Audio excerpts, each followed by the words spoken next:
And we're actually bringing these folks in these Netflix documentaries live. Meet the people behind the headlines. I'm John Ramsey, John Benet's father. I'm Nicole Schmidt. I'm Gabby Petito's mom. I'm Aaron Quinn. I'm Denise Huskins Quinn, and we're from American Nightmare. I'm Sean, the dad from Unknown Number. These are the ones that folks talk about at the dinner table. They're going to be actually joining you at the table. A true crime event is coming to Indianapolis, and this is giving people a chance to hear directly from the faces behind some of the most talked about documentaries and headlines. So joining us now to talk more about this event is Dr. Nicky Jackson. Welcome, Nicky. Thank you for having me. She is a professor at Purdue Northwest. She's also a criminologist, a victimologist, and specializes in working with victims of domestic violence. You have spent years studying crime and justice. So what drew you to this project specifically, Crime Unfiltered? Well, what drew me to this is we had an event here in Noblesville, and I noticed that a lot of the folks in the audience didn't really understand wrongful convictions and false accusations. And so one of my board members was the executive producer for one of the documentaries, and she approached me and said, why don't we go on a tour and go to some cities and let people hear from these people directly? Yeah. So what do you, we hear these like true crime stories and Crime Junkie. I mean, what is the allure and the appeal of this genre that really is exploding? Yeah, I get asked that question all the time, and I wish I had the answer, but I think the media has played a huge role in why folks are so fascinated with true crime. And I don't even like the words true crime because these are real people.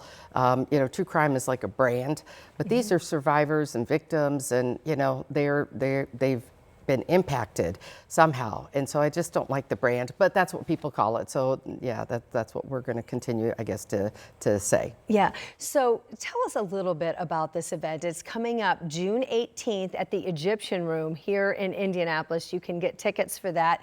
And people that are the real stories, the real faces behind these real crimes are here. It must be difficult for them to get up on stage and kind of talk and relive this over and over again. Yeah, I think they're real true survivors. I mean, these folks want others to learn from what happened to them. And for many of them, it is a call to action. They want people to hear that this could happen to anybody in the audience. It could happen to you, it could happen to me.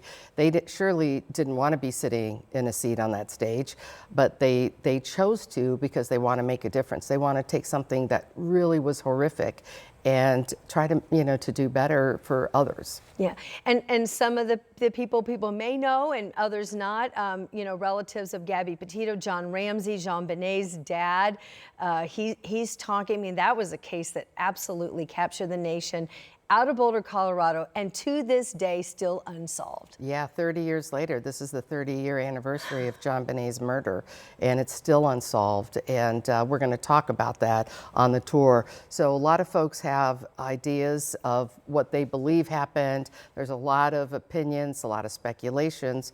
At the end of the day, no one really does, you know, nobody knows what happened, but we can't get some answers if the Boulder police would actually test some of the evidence that's out there. And that's what John has been fighting for 30 years, to get this evidence tested. DNA evidence from the crime scene. What are the reasons why in 3 decades that hasn't occurred yet? Yeah, I think you'd have to ask the Boulder police that question. I think that's what John would like to know as well. I think I was surprised to hear that there's evidence out there that could be tested and hasn't been tested that could truly solve this case. Yeah. What are some of the other cases that will be profiled, some of the other people? So there's 5 documentaries that all were featured on Netflix. So obviously, Who Killed John Benet Ramsey? John will be on stage here in Indy. We also have American Murder, Gabby Petito, her mother and her bonus mom, Tara Petito, will be here, and the mom is Nicole Schmidt. So they'll be here, and obviously everybody knows that case. We also have the father and the aunt of Lauren Licari, who was featured in Unknown Number, The High School Catfish, which was the #1 Netflix documentary of 2025. It was a crazy case. So we're very fortunate to have the father, Sean, and Melissa Perry, the aunt. We also have Sean Ellis, who was featured in a 2020 documentary called Trial 4. He was wrongfully convicted and spent 22 years in prison for the murder of a Boston police officer. And I watched the documentary. It is absolutely heartbreaking to know what happened and how he lost 22 years of his life when the police, focused on him. We also have Denise and Aaron Quinn, who were featured in the 2024 documentary American Nightmare. A lot of folks know this case because they were dubbed the Gone Girl case. Police believed that Denise had faked her own kidnapping, and while they were focused on Aaron, and they should have been looking for Denise, and unfortunately she was being assaulted while they were interrogating Aaron. So they'll be on stage too. So we've got some pretty amazing cases, national headlines, and we're all going to be here in Indianapolis, and we're excited. What is different about this being an event in person? What can you take away from that different from listening to a podcast or maybe watching the documentaries? Oh, I think this is completely different than the documentaries and podcasts. I mean, the audience is going to really see these are people, they're human beings, and they are going to leave with a lot more questions, but they'll also leave hopefully with some answers. And they're going to have an opportunity to ask questions. They're going to be given a QR code, and they're going to ask questions. And one of the really neat things is I'm going to ask the audience questions. I want to know how much they know about these cases. So that will be something that's going to be very unique. So we'll find out. Well, and why is it important to create a space for these conversations live and unedited? Well, we asked all of the speakers, is it okay if people ask you questions, if we ask you questions that are not scripted? All of them wanted it that way. They want people to hear the authentic answers. And I think that's what makes this so real and raw. Yeah. We kind of have this phenomenon in TV news where you go out all day and you work on a story and you shoot hours sometimes, and then you have to truncate it down to 3 minutes or 2 minutes, or maybe even 1 minute and 30 seconds. And so, you leave so much on the floor. And I'm wondering, you've been able to talk with these people about their experiences, and even in these documentaries, even though they've got more time, they had to leave things on the floor. Are there conversations or things outside these stories that you have found like most fascinating that they didn't make it, but it's still an interesting aside? Oh, every time I talk to any of them, I'm learning something new. In fact, when we were doing the promo video, I was flabbergasted when I heard that Denise's rapist had access to the videos of her assault because he married, he married a paralegal, I believe the day after he got arrested, and he had access. So they've been out there working on a bill, and they're amazing.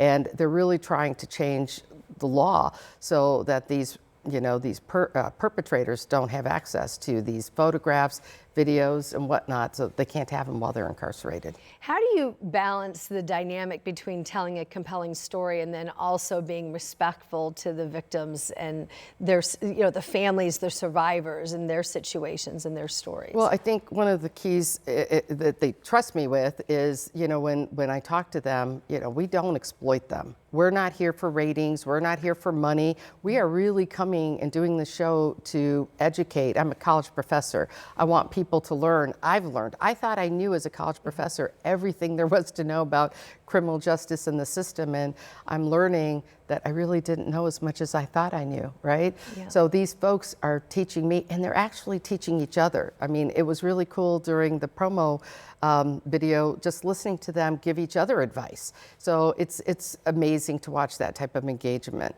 And then what are the conversations that you hope that the audience will engage in after they watch the show, after they hear this dialogue? So I hope when they leave that they will have conversations with others that we can't always believe everything we see on a documentary or what we read about in the newspapers or what we see on TV. There's way more to these stories, way more. And they get, as you said, edited, and you don't hear. There's a lot that was edited on each of these documentaries, and I've talked to all these survivors, and they said, "Man, I wish this would have been, in the doc." And you can only do so much in, so much time, and I get that. So this is going to give them an opportunity to go and talk to the audience about things they didn't see in these documentaries, which is going to be amazing. I think you've touched on something there that we see that happens all the time. It becomes this easy to digest narrative or storyline that gets attached to a case. And I'll just say JonBenét Ramsey's case, it was like, oh, someone in the family. This was the narrative. This was the lines around it. And was it a brother? Was it a father or something like that? And then people just don't seem to go any further. Yeah, I want people to really look at the facts. Facts matter. And if you really think about it, Burke was 9 years old. He was 9.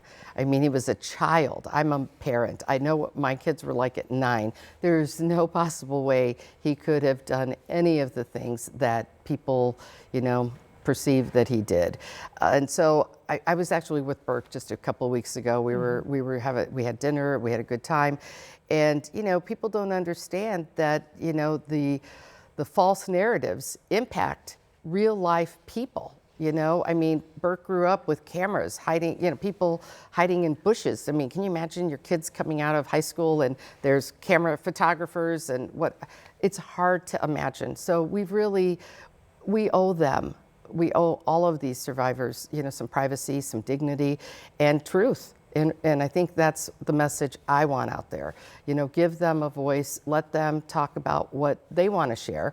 And they told us they'll share whatever, if somebody asks a question, it's going to be unedited. So I'm excited to hear what some of the questions are going to be. Yeah, really dialing in on navigating that tension between grace and justice, centuries old balance there. Okay, so for people that are interested in attending, tell us where can they get ticket information. June 18th, 7:30, the Egyptian Room, and what else do they need to know? So they can just go to www.crimeunfiltered.com, and there on the website they can purchase tickets. Okay, Dr. Nicky Jackson, thanks so much for coming. She drove all the way down to come here to be with us bright and early today. And I'm going to be there on June 18th as well, taking and fielding some questions from the audience. We hope that if this is something that you're interested in, that you come out and see us live in person. We'll be right back.